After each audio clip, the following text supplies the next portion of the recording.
Passei mal no trabalho. Meus pais não vieram, mas minha irmã postou uma foto em família sem mim. A legenda dizia: família é tudo. E o sorriso de todos na imagem parecia zombar de mim, deitada sozinha numa cama de hospital com paredes brancas e frias. Aquele foi o momento em que a dor se transformou em um propósito. Por décadas, eu fui a arquivista não só da firma onde trabalhei, mas da minha própria vida, catalogando cada desprezo, cada promessa quebrada, cada vez que fui esquecida. Minha família construiu uma imagem perfeita, uma fachada de união e amor, e eu era a peça que eles escondiam para que a estrutura não desmoronasse. Eles não me queriam na foto, então eu decidi que iria expor o negativo de todas as fotos que eles já tiraram. No meu pequeno e impecável apartamento, com a cidade indiferente brilhando lá fora, o plano começou a tomar forma. Não era um plano de raiva, mas de precisão, um trabalho de arquivista. Se você se identifica com a minha busca por justiça e verdade, inscreva-se no canal. Acompanhe de perto cada passo do meu plano para expor a realidade por trás da fachada familiar e revelar as peças que eles tanto se esforçaram para esconder. Meu apartamento sempre foi meu santuário, um museu de memórias organizadas. Em caixas etiquetadas, guardei não apenas lembranças,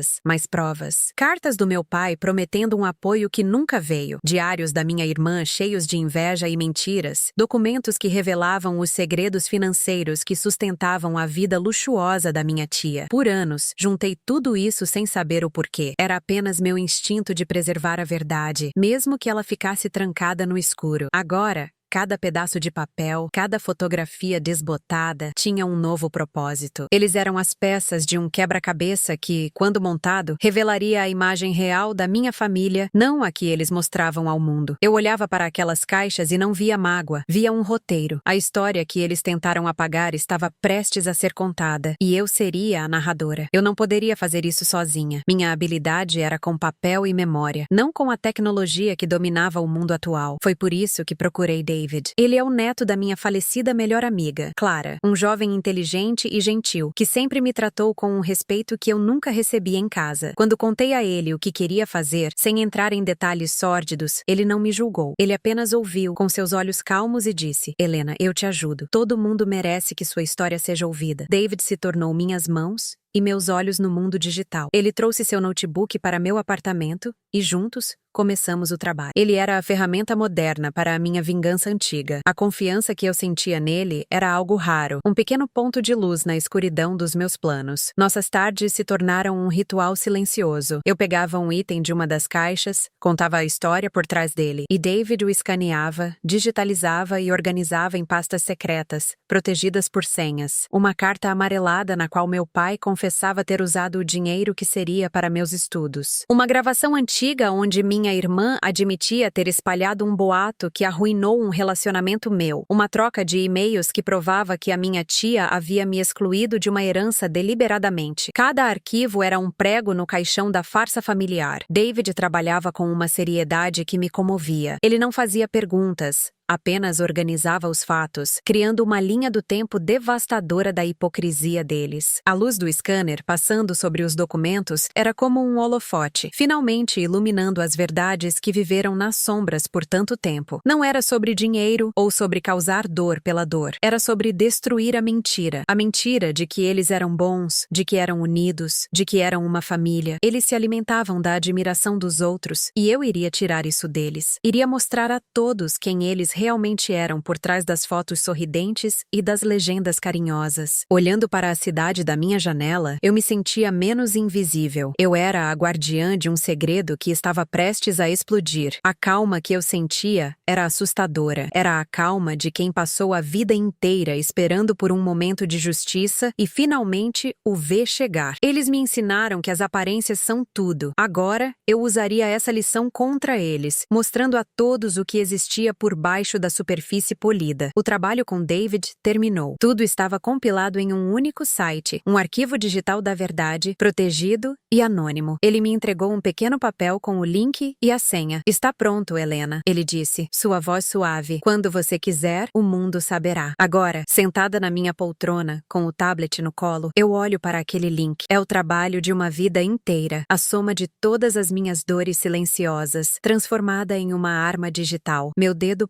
paira sobre a tela. Um clique. É tudo o que falta para que a casa de cartas deles desmorone. E pela primeira vez, eu sinto que estou exatamente onde deveria estar, no centro da foto. Meu dedo tocou a tela. Não houve som, nem fanfarra, apenas o leve clique digital que selou o destino de uma vida inteira de mentiras. Fechei o tablet e o coloquei na mesa ao lado. O silêncio no meu apartamento era o mesmo de sempre, mas o mundo lá fora tinha mudado para sempre. Eu não senti alegria, nem ódio. Senti apenas o vazio que sobra quando um trabalho muito longo finalmente chega ao fim. Levantei-me e fui até a cozinha preparar um chá, como fazia todas as noites. A chaleira começou a aquecer, seu chiado suave enchendo o espaço. Cada movimento meu era deliberado, calmo. Eu estava no controle. A tempestade estava começando a se formar, mas aqui, no meu santuário, havia paz. O telefone tocou, cortando o silêncio como uma faca. O nome da minha irmã brilhava na tela. Atendi e coloquei no viva voz, deixando o aparelho sobre o balcão. "O que você fez?" Ela gritou, sua voz distorcida pela raiva e pelo pânico. "Você enlouqueceu? As pessoas estão me ligando, mandando mensagens. Você destruiu a nossa família." Eu continuei a preparar meu chá, despejando a água quente na xícara. "Eu não destruí nada", respondi com a voz firme. "Apenas publiquei o arquivo. São as suas palavras, as suas ações. A verdade não destrói, ela apenas revela o que já estava quebrado." Ela soluçou do outro lado da linha. "Nosso pai vai ter um ataque. A tia vai perder os contatos dela. Você pensou nisso?" "Eu pensei em todas as noites que passei sozinha", eu disse, desligando o telefone. Minutos depois, o telefone tocou novamente. Era a minha tia. Sua voz era fria, calculista, diferente do pânico da minha irmã. "Helena, isso é uma loucura. Existem maneiras de resolver as coisas. Podemos conversar sobre dinheiro. Remova esse site imediatamente. Você não entende o dano que está causando aos negócios. A nossa posição na comunidade." Ela falava como se estivesse negociando um contrato. "Minha posição na comunidade foi decidida por vocês há muito tempo", respondi. "Eu era o segredo sujo que vocês escondiam. Agora não sou mais um segredo." Ela tentou argumentar, falar de lealdade e sangue, mas eu a interrompi. "Lealdade é uma via de mão dupla. Vocês nunca dirigiram na minha direção." Desliguei mais uma vez. O chá estava pronto. Sentei-me na minha poltrona e tomei um gole. Estava perfeito. Meu pai não ligou. Ele nunca foi de confrontos diretos. Em vez disso, recebi uma mensagem de texto curta. "Sua mãe está arrasada. Espero que você esteja feliz." Li as palavras e senti um cansaço antigo. Era a mesma tática de sempre. A culpa, a vitimização. Eles nunca assumiriam a responsabilidade. Apaguei a mensagem sem responder. Ele não merecia uma resposta. Ele merecia o silêncio que me deu por tantos anos. A fachada deles, construída com tanto cuidado, estava rachando sob o peso da verdade que eu simplesmente organizei e apresentei ao mundo. Eu não precisei gritar ou acusar. Os documentos, as cartas e as gravações falavam por si. Meu celular vibrou novamente. Por um instante, pensei que fosse outra ligação furiosa, mas era uma mensagem de David. "Você está bem, Helena?" A pergunta era simples, direta e cheia de um cuidado genuíno que me aqueceu por dentro. Ele não perguntou sobre a família, sobre o escândalo. Ele perguntou sobre mim. Digitei a resposta devagar. "Sim, David, eu estou bem. Obrigada por tudo." Ele respondeu quase imediatamente. "Sempre que precisar." Naquele momento, entendi que família não é o sangue que compartilhamos, mas as pessoas que aparecem quando mais precisamos, as que nos veem de verdade, mesmo quando somos invisíveis para os outros. Olhei pela janela. As luzes da cidade brilhavam como sempre, indiferentes. Mas algo dentro de mim havia mudado. Eu não era mais a peça escondida, a nota de rodapé na história da minha família. Eu tinha pegado a caneta e escrito meu próprio capítulo final. A dor não tinha desaparecido completamente, mas agora ela tinha um propósito. Ela tinha sido transformada em verdade. A calma que eu sentia não era de felicidade, mas de justiça. A casa de cartas deles estava desmoronando e eu não estava mais presa lá dentro. Eu estava livre, observando de longe, finalmente no centro da minha própria história. A noite passou em um silêncio que eu não conhecia. Não era o silêncio da solidão, mas o da conclusão. Pela manhã, o sol iluminou a poeira que dançava no ar e pela primeira vez, não me senti parte dela. Preparei meu café, o ritual diário me ancorando na nova realidade. O mundo lá fora estava diferente. Eu sabia disso, mesmo sem olhar o celular. O site era uma pedra atirada em um lago de águas paradas. As ondulações estavam apenas começando a se espalhar. Decidi sair. Fui a uma pequena livraria que eu amava, um lugar de histórias. Eu precisava me sentir cercada por elas. Agora que a minha finalmente tinha sido contada. Enquanto folheava um livro, uma mulher se aproximou. Era Laura, uma antiga colega da firma. Ela me olhou com uma expressão que eu não conseguia decifrar. Helena, ela disse, a voz baixa, quase um sussurro. Eu vi o que você publicou. Meu Deus! Ela parou, parecendo procurar as palavras certas. Eu sempre achei que havia algo de errado na forma como eles te tratavam nas festas da empresa. A maneira como sua irmã falava de você pelas costas. Ela tocou meu braço de leve. Você foi muito corajosa. E foi embora, me deixando com o coração batendo um pouco mais forte. Não era pena o que eu vi em seus olhos. Era respeito. A validação de um estranho foi mais poderosa do que qualquer palavra de amor que minha família já me disse. Quando voltei para o meu apartamento, havia um envelope grosso enfiado debaixo da porta. O papel era caro, com o nome de um escritório de advocacia famoso gravado em relevo. Abri com um abridor de cartas, com a mesma precisão com que catalogava meus arquivos. Era uma notificação formal. A minha tia me acusava de difamação, invasão de privacidade e exigia a remoção imediata do site. Ameaçava com um processo que me custaria tudo o que eu tinha. Eu li as palavras duras e as ameaças veladas. Senti o peso do poder e do dinheiro que eles sempre usaram para controlar tudo e todos. Mas eu não senti medo. Eu sorri. Era apenas mais um documento, mais uma prova da hipocrisia deles, agora oficializada por seus próprios advogados. Coloquei a carta em uma nova pasta, etiquetada como Reações. Meu arquivo continuava a crescer. Mais tarde, meu telefone tocou. Era um número desconhecido. Atendi, em silêncio. A voz do outro lado era de um homem, formal e impessoal. Ele se apresentou como o advogado do meu pai. Ele não gritou, nem ameaçou. Sua tática era outra. Ele falou sobre a saúde frágil da minha mãe, sobre o estresse insuportável que a situação estava causando a um homem idoso. Falou sobre a imagem pública do meu pai, um homem que sempre foi visto como um pilar da comunidade. Sua cliente está ciente do dano emocional que está causando? Ele perguntou. Por favor, diga ao seu cliente que eu sou a arquivista de todo o dano emocional que ele me causou por 40 anos. Respondi e desliguei. A calma em minha voz me surpreendeu. Era a calma de quem não tem mais nada a perder. A noite caiu novamente sobre a cidade. Eu não me sentia mais invisível. Pelo contrário, sentia todos os olhares sobre mim, mesmo dentro do meu apartamento. Mas não eram olhares de desprezo. Eram olhares de curiosidade, talvez de compreensão. O site não era uma vingança. Era um relatório de uma vida, com todas as fontes devidamente citadas. David me enviou outra mensagem. As notícias estão se espalhando por alguns blogs locais. As pessoas estão questionando as doações da sua tia para a caridade. Parece que a verdade está fazendo seu trabalho. Eu li e senti um alívio profundo. Não era sobre destruir a vida deles, mas sobre desmantelar a mentira sobre a qual suas vidas foram construídas. Eles me tiraram da foto de família. Então eu revelei o álbum inteiro, com todas as páginas que eles tentaram arrancar. E agora, finalmente, todos podiam ver a imagem completa. Os dias seguintes foram uma sucessão de pequenas ondas quebrando contra as paredes do meu santuário. A primeira veio na forma de um e-mail de um jornalista de um portal de notícias online. Seu nome era Marco, e ele escrevia com uma mistura de curiosidade profissional e um toque de simpatia. Ele não queria um furo de reportagem sensacionalista. Ele queria entender a história por trás dos documentos. Sua coleção de evidências é uma das coisas mais meticulosamente organizadas que já vi, ele escreveu. Gostaria de ouvir a sua versão, a história que conecta todos esses papéis. Guardei o e-mail para responder depois. A ideia de falar, de usar minha própria voz em vez de apenas apresentar as provas, era nova e um pouco assustadora. A segunda onda foi digital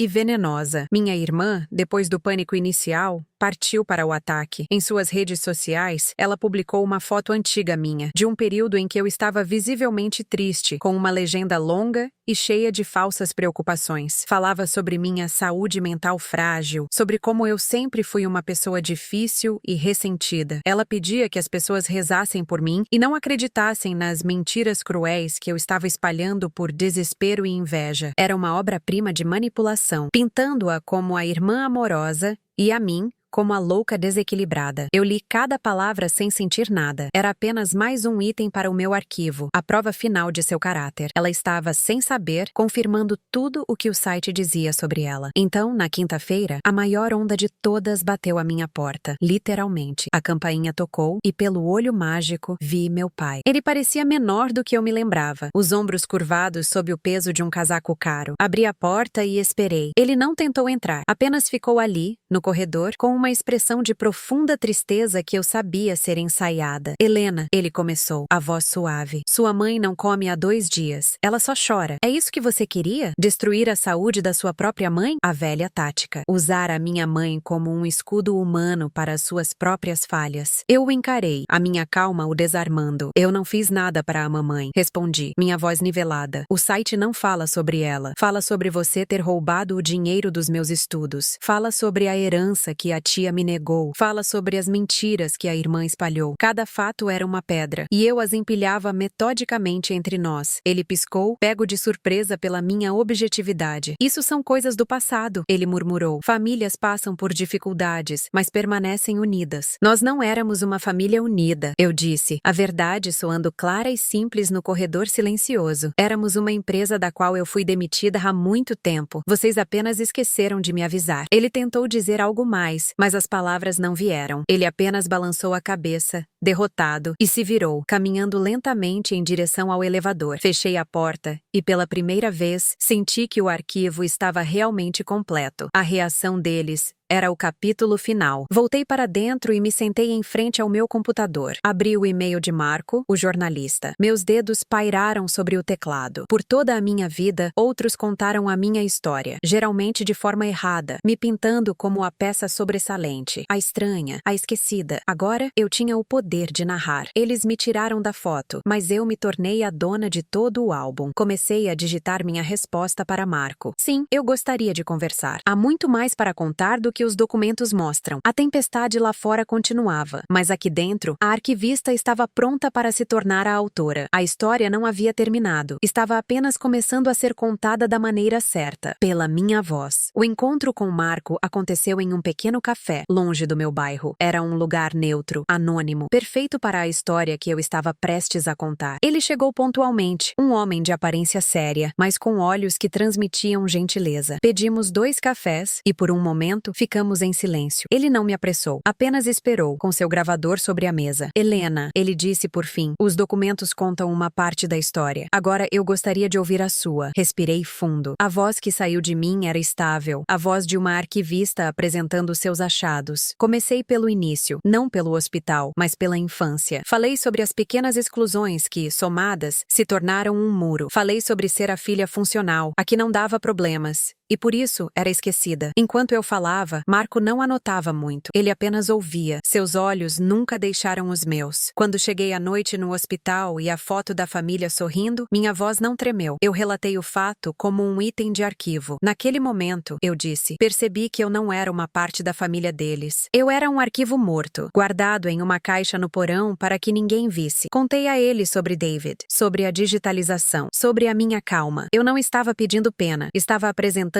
um relatório final. Quando terminei, o café em nossas xícaras estava frio. Marco desligou o gravador. Obrigado, Helena. Ele disse, sua voz suave. Sua história merece ser contada corretamente. Ele pagou a conta e foi embora, me deixando sozinha com meus pensamentos. Senti um alívio imenso, como se tivesse transferido o peso de todas aquelas caixas para o mundo. O artigo foi publicado na manhã seguinte. Tinha um título simples: O Arquivo de uma Família. Marco não usou palavras sensacionalistas. Ele apenas apresentou os fatos, as provas e usou trechos da minha narrativa para conectar tudo. Ele contou a história com uma precisão que me honrou.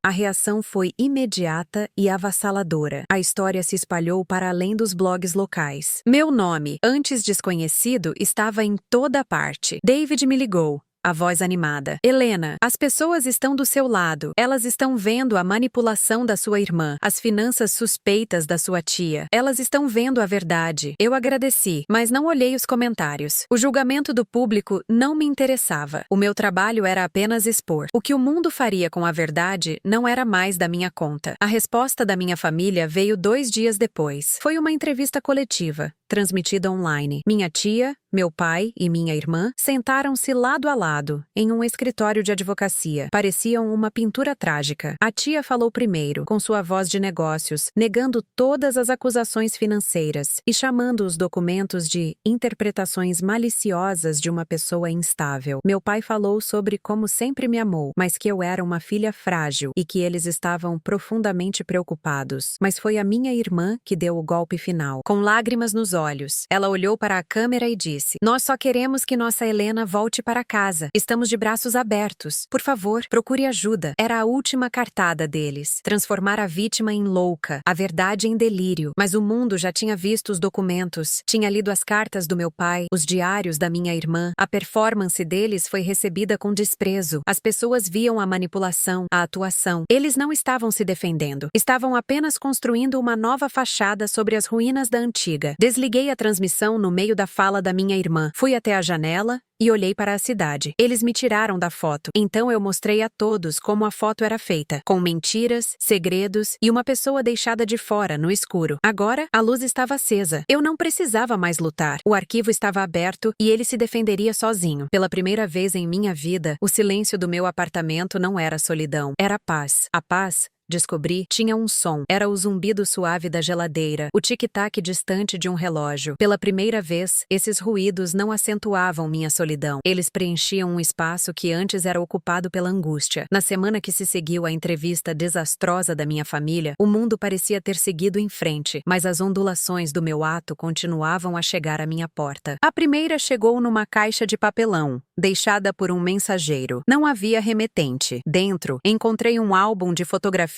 antigo e uma única folha de papel dobrada. A nota dizia simplesmente: "Ele fez o mesmo com a minha família há 30 anos. Obrigado." Folheei o álbum. Eram fotos de outra família, sorrindo em festas e jantares onde meu pai também aparecia, visivelmente mais jovem. Reconheci o homem na foto como um antigo sócio dele, alguém que desapareceu de nossas vidas abruptamente. Entendi que a história de enganos do meu pai era mais antiga e profunda do que eu imaginava. Coloquei o álbum em uma nova caixa, etiquetada como Vítimas Colaterais. Meu arquivo não era mais apenas sobre mim. David me visitou alguns dias depois, trazendo uma torta de uma padaria simples. Sentamos em silêncio por um tempo, comendo. Ele nunca me pressionou a falar. "Recebi uma oferta de emprego", ele disse de repente, quebrando a calma. "Uma empresa de segurança digital. Eles viram o site. Ficaram impressionados com a criptografia." Ele sorriu, um pouco envergonhado. "Disseram que era um trabalho de arte. Acho que sua vingança me arranjou uma carreira." Eu o olhei comovida. Aquele jovem bom, que me ajudou por lealdade à memória de sua avó, estava colhendo um fruto inesperado. "Você merece, David. Você construiu o cofre. Eu apenas forneci o conteúdo." Ele balançou a cabeça. "Nós o construímos juntos, Helena." Naquele momento, a palavra juntos teve um peso que eu nunca senti com minha própria família. Era a confirmação de que os laços que escolhemos podem ser mais fortes do que os que nos são impostos. A ligação que eu esperava e temia veio em uma terça-feira chuvosa. Era a minha mãe. A voz dela estava fraca, quebrada pelo choro. Não havia acusações, apenas um lamento cansado. "Por quê, Helena? Por que expor tudo isso ao mundo? Não podíamos ter resolvido isso em casa?" A pergunta era a essência de toda a nossa dinâmica familiar. Esconder, abafar, fingir, manter a aparência, mesmo que o interior estivesse podre. "Não havia mais uma casa para resolver as coisas, mamãe." Falei, a voz firme, mas não fria. "Eu estava sozinha em um hospital, e vocês estavam em uma foto de família. A casa desmoronou ali." Houve um longo silêncio do outro lado. Eu podia ouvi-la respirar. "Seu pai, ele não é mais o mesmo," ela sussurrou. "Ele passa os dias olhando pela janela." Eu não respondi. O silêncio dele agora era o eco do silêncio que ele me dedicou por toda a vida. "Eu te amo, filha," ela disse, as palavras soando como um último esforço. "Eu sei," respondi e desliguei. Eu a amava também, mas o amor não era suficiente para reconstruir uma estrutura com alicerces falsos. Qual segredo familiar te impactou mais até agora? A hipocrisia, a inveja ou a ganância? Compartilhe sua reação nos comentários e diga o que você faria no meu lugar. Naquela noite, abri o e-mail de Marco. o jornalista. Ele me escreveu novamente, não para pedir mais informações, mas para dizer que havia recebido dezenas de mensagens de pessoas contando histórias semelhantes. Histórias de serem o parente silencioso, a peça esquecida. Você não contou apenas a sua história, Helena, ele escreveu. Você deu voz a muitas outras. Eu fechei o notebook. A vingança, que começou como um ato de precisão cirúrgica para cortar um tumor, havia se tornado algo mais. Havia se tornado um relatório, um estudo de caso. Olhei para as minhas caixas, agora alinhadas contra a parede como testemunhas silenciosas. Elas não continham mais apenas dor, continham uma verdade que era maior do que eu, maior do que minha família. A cidade lá fora brilhava, indiferente como sempre, mas eu não me sentia mais invisível. Eu era uma arquivista, e meu trabalho finalmente estava completo. A paz não era o fim da dor, mas o começo de uma ordem que eu mesma criei. A ordem era silenciosa. Nas semanas seguintes, o barulho do mundo diminuiu até se tornar um murmúrio distante. O processo judicial anunciado pela minha tia nunca se materializou. Em vez disso, recebi uma carta curta e formal de seus advogados, informando que eles não representariam mais seus interesses neste assunto. A ameaça havia se dissolvido como fumaça. Eles não queriam mais luz sobre suas vidas, e um tribunal seria um holofote impossível de controlar. Coloquei a carta em sua pasta, o último documento de uma guerra que venci sem levantar a voz. Meu apartamento voltou a ser um santuário, mas agora de tranquilidade, não de dor contida. Eu regava minhas plantas, lia meus livros. Ocupava o espaço da minha própria vida, um espaço que antes estava cheio de fantasmas e ressentimentos. Agora estava apenas cheio de mim. Um dia, o interfone tocou. Era um homem chamado Ricardo, que se apresentou como advogado. Por um instante, senti um calafrio, mas sua voz era calma. Ele representava um grupo de famílias, as mesmas do álbum que recebi anonimamente. Eles estavam montando um processo coletivo contra meu pai por fraudes comerciais antigas. Não queremos seu testemunho, Helena, ele disse para meu alívio. Não queremos te arrastar para mais um conflito. Nós só queríamos te agradecer. Você nos deu a coragem e, francamente, o mapa. A forma como você organizou tudo é genial. Ele fez uma pausa. Você mostrou que a verdade, quando bem arquivada, é a arma mais poderosa. Desliguei e olhei para minhas caixas. Elas não eram mais um arsenal de vingança. Eram um manual de instruções para a justiça. Minha irmã tentou um último contato. Uma mensagem de texto, tarde da noite, cheia de veneno e autopiedade. Você destruiu tudo. O pai não sai mais de casa. A tia perdeu todos os contatos importantes. Espero que você esteja feliz, sozinha no seu apartamento impecável. Eu li as palavras sem sentir a picada que elas pretendiam causar. Eram apenas ecos de um mundo ao qual eu não pertencia mais. Não respondi. Apenas capturei a tela da mensagem, imprimi e a coloquei em uma pasta final, com a etiqueta Epílogo. O arquivo estava selado. A história deles, contada por eles, havia terminado. A minha estava começando. Eu não estava sozinha. Eu estava livre. A solidão era a companhia deles, amontoados em uma casa cheia de mentiras. David continuou me visitando. Nossas conversas não eram mais sobre o passado, mas sobre o futuro. O emprego dele na empresa de segurança ia muito bem. Ele estava feliz, construindo algo novo. Um dia, ele me mostrou um artigo online em seu tablet. Falava sobre o efeito Helena, um termo que alguém inventou para descrever como a exposição de segredos de família estava encorajando outras pessoas a confrontarem abusos silenciosos. Você virou um verbo, Helena, ele disse sorrindo. Eu corei, algo que não fazia há anos. Eu só queria que minha história fosse ouvida, falei. Você fez mais do que isso, ele respondeu. Você ensinou as pessoas que a história delas importa. Naquele momento, entendi que a ordem que eu criei não era apenas para mim. Naquela noite, pela primeira vez em décadas, peguei as caixas e as levei para o fundo do armário. Não para escondê-las, mas para guardá-las, como se guarda um trabalho concluído. Elas não eram mais o centro da minha vida. Eram apenas o registro de como minha vida começou de novo. Fui até a janela. A cidade brilhava,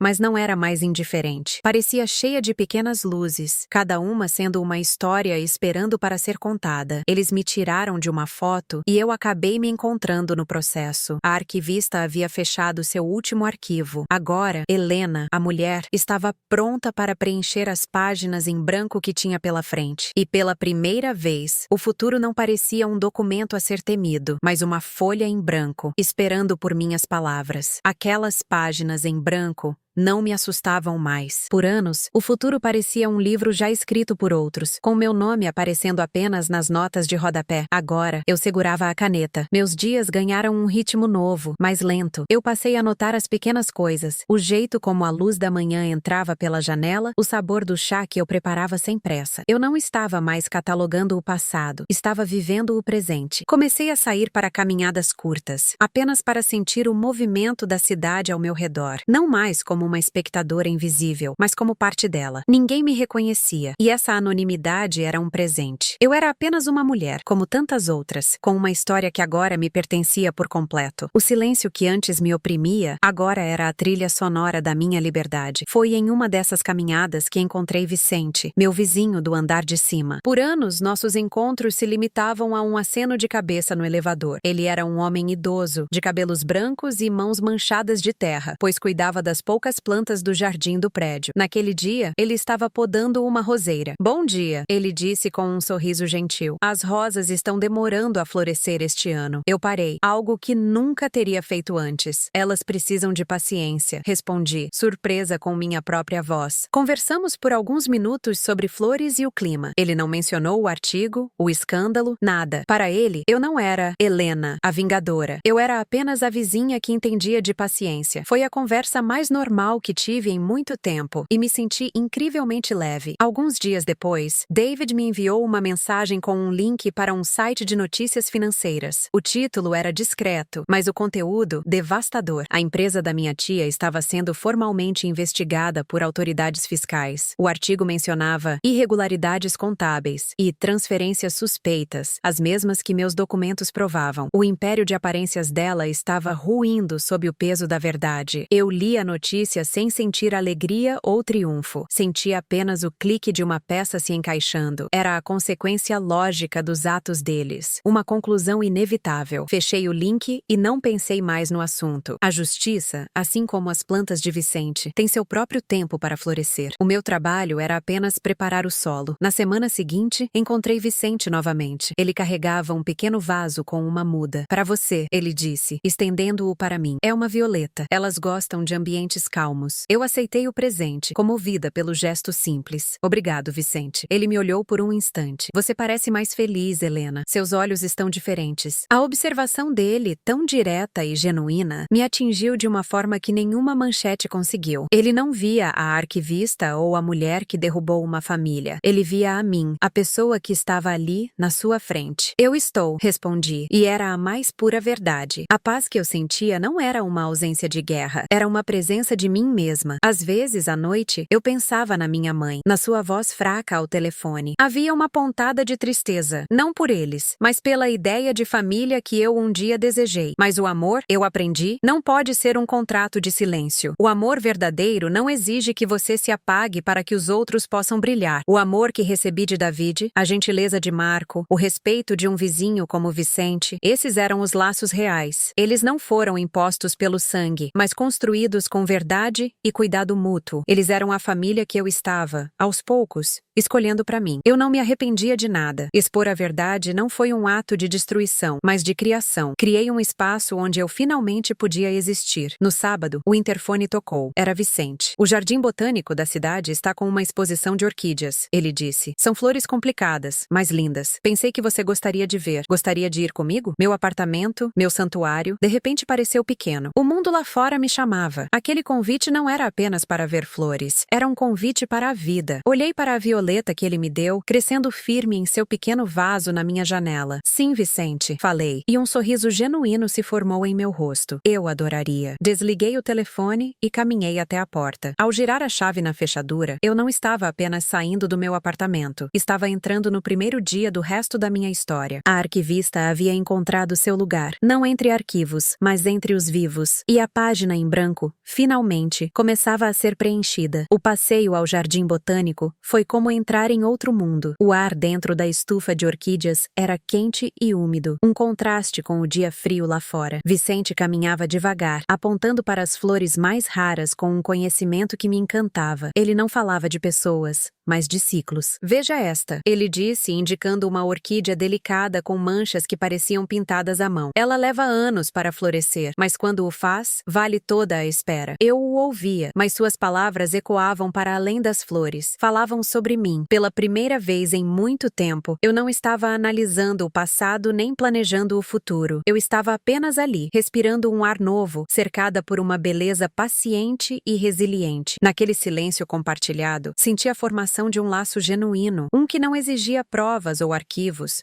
apenas presença. A conversa era leve, sobre jardinagem e livros, e eu me vi sorrindo sem esforço. Era uma sensação que eu mal reconhecia. Na semana seguinte, a justiça que eu havia posto em movimento continuou seu curso sem a minha participação. David me mostrou uma notícia em um portal de economia. A empresa da minha tia estava em colapso. A investigação fiscal revelou anos de fraudes, e seus parceiros de negócios a abandonaram em massa. Ela não era apenas uma hipócrita, era uma criminosa. A notícia não me trouxe alegria, apenas um sentimento de inevitabilidade. Era o fim lógico de uma vida construída sobre mentiras. Alguns dias depois, o advogado Ricardo me ligou novamente. O processo coletivo contra meu pai havia ganhado força. Outras famílias, encorajadas pelo meu arquivo, apresentaram suas próprias provas. Ele estava sendo formalmente acusado. Ele construiu um castelo de cartas, Helena, disse Ricardo. Você apenas soprou. Desliguei o telefone e olhei para minhas mãos.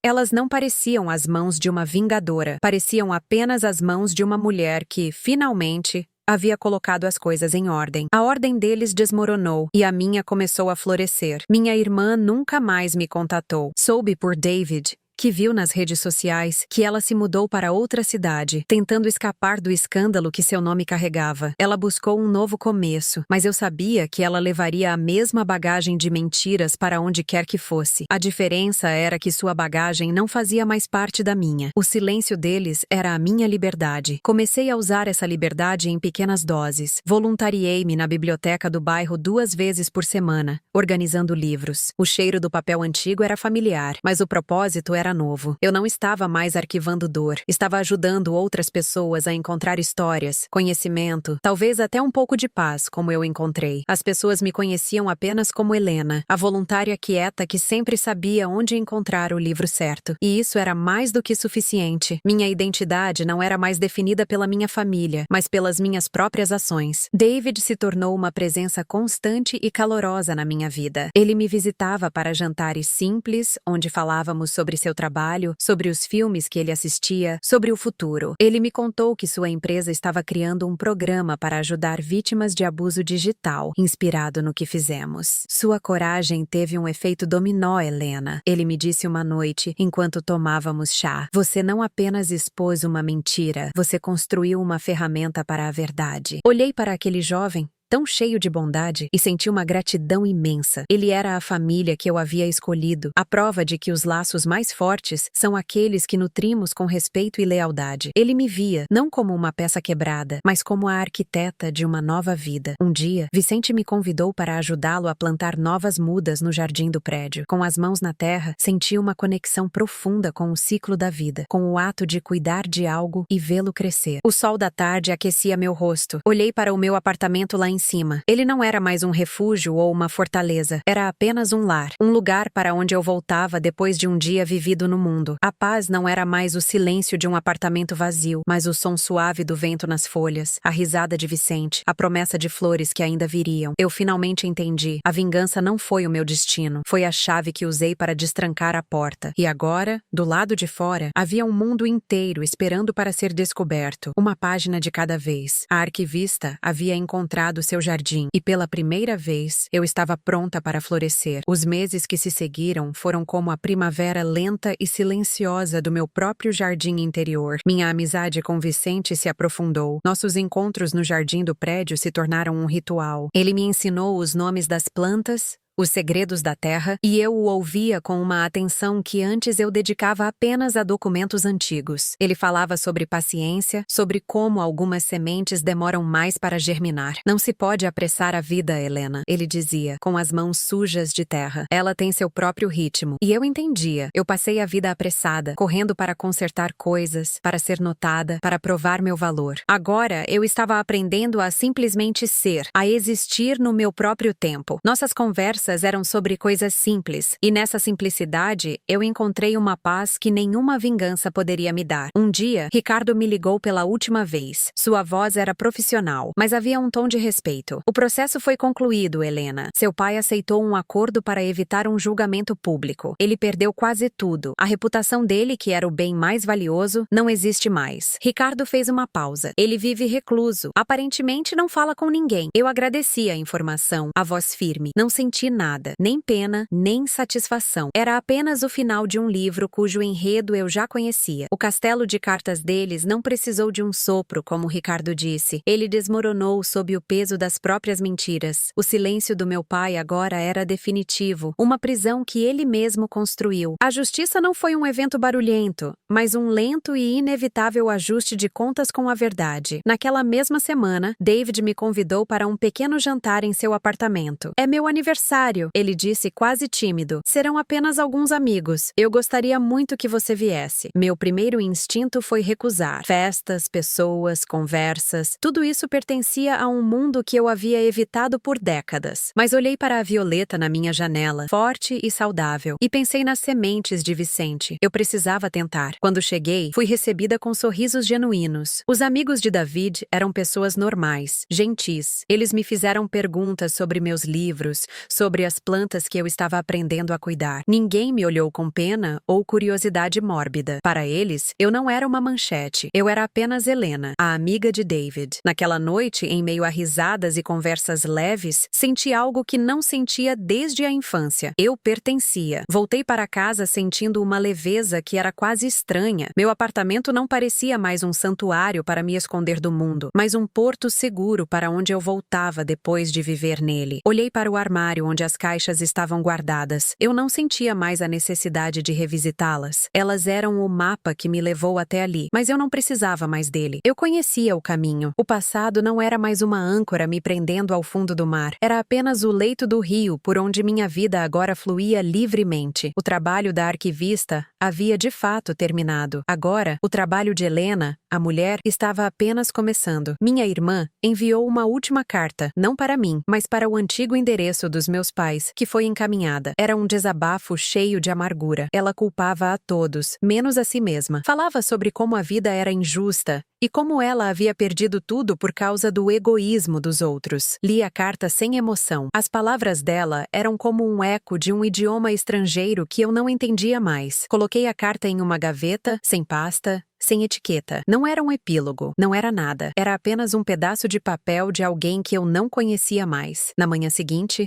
acordei com o sol entrando pela janela. Preparei meu chá e me sentei para ler. O silêncio era preenchido pelo som dos pássaros lá fora. Pensei em Vicente e no jardim. Pensei em David e seus amigos. A família que eu estava construindo não era feita de sangue e obrigações, mas de escolhas e afeto. Eles me tiraram de uma foto, mas ao fazerem isso, me forçaram a criar meu próprio álbum. Um álbum cheio de novas memórias, de novos rostos, de novas cores. Eu peguei um caderno em branco que estava na minha mesa. Na primeira página, com a caligrafia firme de uma arquivista, escrevi a data de hoje. Não era um registro do que foi, mas o começo do que seria. A página estava ali, esperando, e eu tinha tantas histórias para contar. Peguei a caneta e a deslizei sobre a primeira página do caderno. Não escrevi sobre o passado, sobre a dor ou sobre a justiça. Escrevi sobre as pequenas coisas que preenchiam meu dia. Descrevi a violeta que Vicente me deu, cujas folhas aveludadas pareciam absorver a luz da manhã. Anotei sobre o novo sabor de chá que experimentei e sobre o silêncio confortável do meu apartamento, que agora soava como música. O ato de escrever não era mais para catalogar feridas, mas para celebrar a vida que desabrochava em mim. Meu trabalho voluntário na biblioteca do bairro se tornou o ponto alto da minha semana. O cheiro de papel e poeira, que antes me lembrava do meu trabalho solitário, agora tinha um novo significado. Era o cheiro de 1000 mundos esperando para serem descobertos. Lá, conheci Laura, uma das bibliotecárias. Ela era uma mulher de meia idade com um sorriso caloroso e óculos que viviam na ponta do nariz. Ela nunca perguntou sobre meu passado. Para ela, eu era apenas Helena, a voluntária eficiente que tinha um talento especial para encontrar livros perdidos. Você tem mãos de arquivista, ela me disse um dia sorrindo.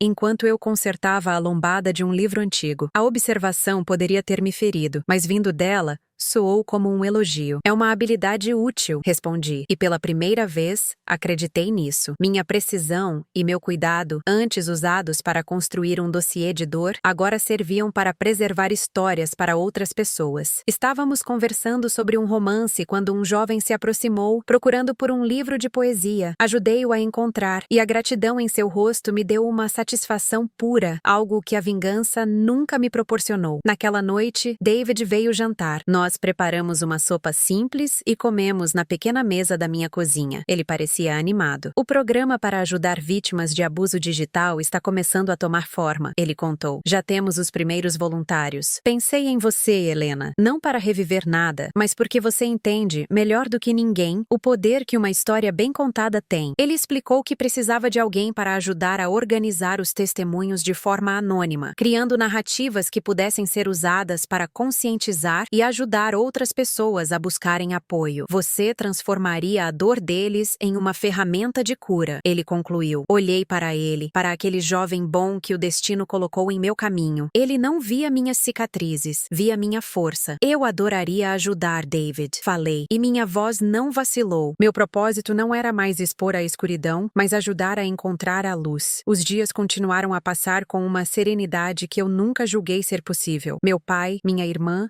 minha tia, seus nomes raramente cruzavam minha mente. Eles eram personagens de um livro que eu já tinha lido e colocado na estante. Soube por uma breve notícia online que as investigações sobre a empresa da minha tia haviam resultado em acusações criminais formais. A notícia foi um ponto final, não uma exclamação. Fechei a página e fui regar minhas plantas. Vicente me ajudou a criar um pequeno jardim na minha varanda. Tínhamos vasos de ervas, gerânios e uma pequena roseira que ele insistiu que floresceria com cuidado. Veja, ele me disse em uma tarde, apontando para um pequeno botão verde na roseira. É preciso limpar a terra velha para que algo novo possa crescer. Ele me olhava com seus olhos gentis, e eu sabia que ele não estava falando apenas de plantas. Naquela noite, antes de dormir, abri meu caderno novamente. Escrevi sobre a conversa com David, sobre o sorriso de Laura na biblioteca e sobre a promessa de uma rosa no meu jardim. A página em branco do dia seguinte não me trazia ansiedade, mas uma curiosidade tranquila. Eu não sabia quais histórias ela conteria, mas sabia que seriam minhas. Eles tentaram me apagar de uma fotografia e, no processo, me deram um álbum inteiro para preencher. Olhei pela janela a cidade iluminada. As luzes não eram mais frias e indiferentes. Elas eram incontáveis começos, assim como o meu. A arquivista havia encontrado paz, não no silêncio dos arquivos, mas no som suave da vida acontecendo, e eu estava pronta para ouvir cada palavra. O trabalho com David começou na semana seguinte. Ele montou um pequeno espaço de trabalho para mim em seu escritório, um lugar claro e silencioso com vista para um parque. As histórias que eu lia eram difíceis, cheias de dor e injustiça, mas o meu papel era diferente agora. Eu não estava mais procurando por provas para uma vingança. Eu estava extraindo a verdade para construir um caminho de ajuda. Com a mesma precisão de antes, eu organizava os fatos, removia informações de identificação e criava resumos claros.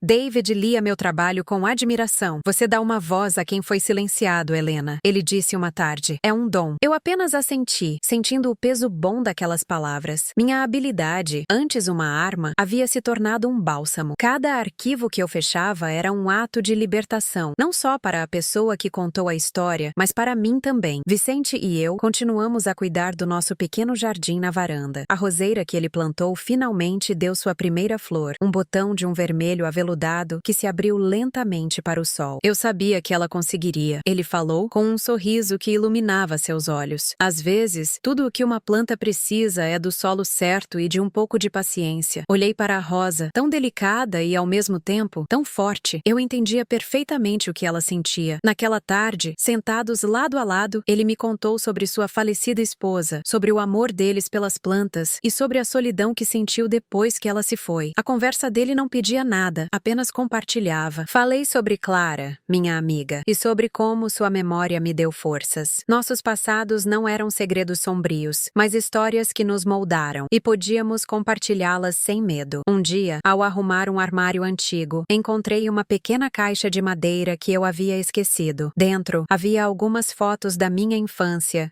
e uma carta da minha mãe, escrita anos antes, que eu nunca tinha tido coragem de ler. Sentei-me perto da janela e a abri. As palavras eram cheias de desculpas vagas e de uma tristeza passiva. Ela falava sobre como as coisas eram complicadas, sobre a importância de manter a paz. Era a mesma história que eu ouvi a vida inteira, a justificativa para o meu silêncio. Anos atrás, aquela carta teria me destruído, mas agora eu a li com uma calma distante. Dobrei o papel lentamente e o joguei fora. Não havia raiva, nem dor. Havia apenas o reconhecimento de que aquela não era mais a minha história. Eu havia escolhido um novo enredo. Na biblioteca, Laura me apresentou a um clube do livro que se reunia uma vez por mês. Fiquei hesitante, mas ela insistiu com seu jeito gentil. São só pessoas que amam histórias como você. Fui ao primeiro encontro com o coração um pouco apertado, mas logo me vi relaxada. As pessoas eram acolhedoras. Discutimos um romance, e eu me surpreendi ao compartilhar minhas opiniões. Minha voz, que por tanto tempo só serviu para narrar injustiças para mim mesma, agora participava de uma conversa. Um dos membros era Marco, o homem gentil que eu havia conhecido brevemente. Ele sorriu para mim e concordou com um ponto que levantei. Naquele pequeno círculo de cadeiras, senti uma conexão que minha família de sangue nunca me ofereceu. À noite, em meu apartamento, o silêncio era meu amigo. Eu me sentava à minha escrivaninha e abria meu caderno. Escrevi sobre a Rosa de Vicente, sobre as histórias de coragem que organizei para David e sobre a sensação de ser ouvida no clube do livro. A caligrafia era a mesma da arquivista, mas as palavras eram de uma mulher que estava aprendendo a viver. Eles me removeram de uma foto, esperando que eu desaparecesse, mas, ao fazerem isso, me entregaram uma câmera e um álbum em branco. E eu estava descobrindo a alegria de registrar meu próprio mundo. Em que eu não era uma peça escondida, mas a figura central. A cidade brilhava lá fora, e pela primeira vez eu sentia que era uma daquelas luzes. Uma pequena, talvez, mas firme e constante, e brilhando por conta própria. A verdade finalmente veio à tona. Se a minha jornada te ensinou algo sobre a importância da memória e da justiça, compartilhe este relato, que a minha história sirva de inspiração.